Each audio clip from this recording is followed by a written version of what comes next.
ভাই লাস্ট কিছুদিন যাবত আমি টিকটকে ঢুকলে একটা জিনিসই দেখতে পাচ্ছি, সবাই ফ্রি ফায়ার গেম ছেড়ে পাবজি খেলা শুরু করছে। আসল টুইস্টটা তো এখানেই। একবারও কি নিজের কাছে প্রশ্ন করেছো, যেদিন থেকে ফ্রি ফায়ারে মোবাইল প্লেয়ার আর পিসি প্লেয়ার আলাদা করা হয়েছে সেই দিন থেকে পিসিতে খেলতে গেলে তার ম্যাচে হ্যাকার পড়বেই? বাকিটা তোমরা একটু কমেন্ট বক্সে জানিয়ে দিও। যারা অ্যাকচুয়ালি মোবাইল প্লেয়ার, যাদের স্কোয়াডে অন্য কোনো পিসি প্লেয়ার থাকে না, তারা ম্যাচ স্টার্ট দিলে তাদের ম্যাচে হ্যাকার পড়ে কিনা? উত্তরটা না হবে আমি জানি। আর এই জিনিসটা আজ থেকে 1 বছর আগে যখন পিসি প্লেয়ার মোবাইল প্লেয়ার আলাদা করে দেওয়া হচ্ছিল, তখন গ্রিনার পক্ষ থেকে খুব সুন্দরভাবেই বলে দেওয়া হয়েছিল যে আপনারা যারা পিসি দিয়ে খেলেন তারা ফোনে শিফট করেন, নাহলে আপনাদের কপালে দুর্ভোগ আছে। এখন তোমাদের কাছে প্রশ্ন, পিসি আর মোবাইল আলাদা করে দেওয়া হয়েছে আরো 1 বছর আগে, তাহলে 1 বছর পরে এসে কেন সমস্যা হচ্ছে? বাবা, আসল টুইস্ট তো এখানে।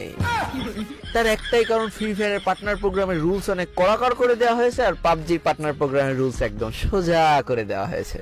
এবার আসো আসল কাহিনীতে, যেটা তোমাদের সামনে তুলে ধরবো আর তোমাদের মাথায় বোম পড়বে যে মানুষ তোমাদের কিভাবে বোকা চোদা বোঝাচ্ছে। তো ভাই, সব কথার মূল কথা হচ্ছে টাকা, পয়সা। কথায় আছে না, পয়সা ফেক তামাশা দেখ, তো এই হচ্ছে তামাশা।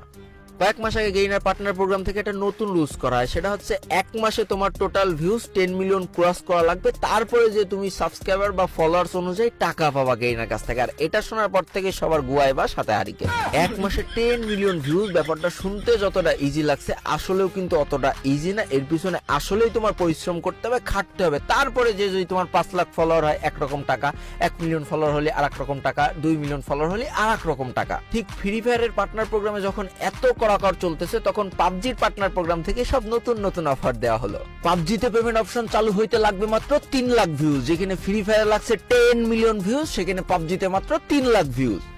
আর এই 3 লাখ ভিউজ ক্রস করে যেতে পারলে এর উপরে যত বেশি ভিউজ তোমার ভিডিওতে আসবে তত বেশি টাকা পাবজি থেকে তোমাকে দেওয়া হবে। আর মোবাইল লিজেন্ডের কথা তো বাদই দিলাম, তারা অলরেডি দ্বিগুণ টাকা অফার করে বসেই আছে। গোপন তথ্য ফাঁস করে দিলাম। আসলে সত্যি তো চাপা থাকে না, কারোর না কারোর মাধ্যমে উঠে আসবেই। আমিও তো ছোটখাটো একটা ইউটিউবার, এমন অফার আমারও প্রতিনিয়ত আসে।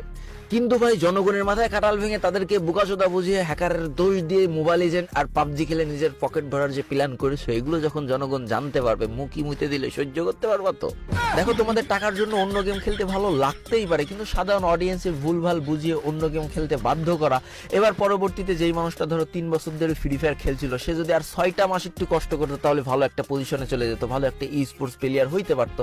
সে যদি এখন তোমার দেখা দেখি অন্য গেম শুরু করে, সে তো কিছুই পাবে না, মাঝখান থেকে তোমার পকেট ঠিকই ভরে যাবে। কেন ভাই, এর আগে কি ফ্রি ফায়ারে কোনো দিন কোনো সমস্যা হয়নি? তখন কি আমরা একসাথে চেষ্টা করে সেই সমস্যাগুলো সমাধান করতে পারিনি?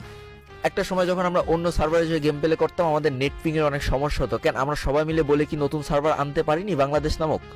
একটা সময় ইন্ডিয়ান সার্ভারে ভালো ভালো ইভেন্ট দেওয়া হতো, বাংলাদেশ সার্ভারে কোনো ইভেন্টই দেওয়া হতো না। আমরা কি সবাই একসাথে আন্দোলন করে ভালো ভালো ইভেন্ট বাংলাদেশে নিয়ে আসিনি? এমন হাজার একটা কাজ আছে যেগুলো আমরা সবসময় একসাথে বসে সমাধান করার চেষ্টা করেছি। তাহলে আজকে কেন এটা হচ্ছে?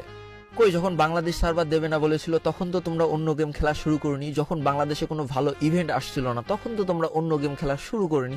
সত্যি কথা বলে দিলেই তো হয় যে ফ্রি ফায়ার থেকে এখন পেমেন্ট নেওয়া খুবই কষ্ট, আর পাবজি থেকে পেমেন্ট নেওয়া খুবই ইজি। তাই আমার ফ্রি ফায়ার থেকে পেমেন্টও দেয় না, আর এসব তারসিরা ভিডিও আপলোড করার জন্য আমার ভিউজটাও কেটে নিতেছে। যাক, মজা করলাম। যারা এতক্ষণ কথাগুলো মনোযোগ দিয়ে শুনেছো, তারা আসলে মূল কাহিনীটা বুঝতে পেরেছো যে সমস্যা আগাগোড়াই ছিল। প্রথমেও ফ্রি ফায়ারে ছিল, এখনো আছে, ভবিষ্যতেও থাকবে, কিন্তু সেটা সবার একসাথে সমাধান করতে হবে। আর যারা মনে করো পিঠ মোড়া দিয়ে পালাবে, তাদের ভাই সমস্যা সমাধান করার ধান্দা নেই। একদম সত্যি কথা বললাম।